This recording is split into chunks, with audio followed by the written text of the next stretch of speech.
ભગવાન બિરસા મુંડા.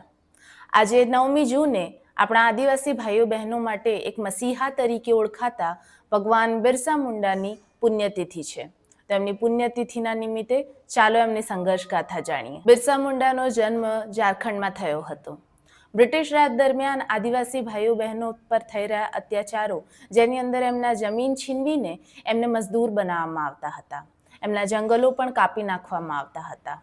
ત્યારે બિરસા મુંડાએ એ ના જોયું કે સામે કેટલી મોટી સરકાર છે અને તે કેટલી પાવરફુલ છે. બસ એમણે સામી છાતીએ બ્રિટિશ સરકાર સામે લડવાનું પસંદ કર્યું અને એમના સંઘર્ષ માટે આજે આદિવાસી ભાઈઓ બહેનો એમને ભગવાન બિરસા મુંડા તરીકે ઓળખે છે. અને કહેવાય છે ને કે બદલાવ માટે ફક્ત એક ચિંગારીની જ જરૂર હોય છે. ભગવાન બિરસા મુંડા પણ આ એક ચિંગારી જેમ જ હતા.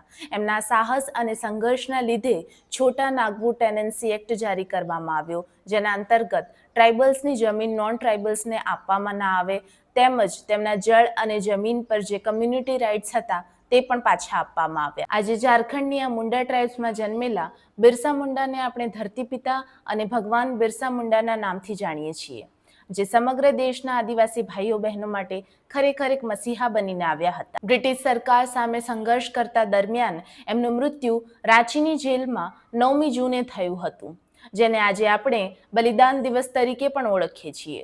તો આજે 9મી જૂને ભગવાન બિરસા મુંડાની પુણ્યતિથિએ આવો એમની સંઘર્ષ અને બહાદુરીને આપણે શત નમન કરીએ. જય જોહર, જય આદિવાસી.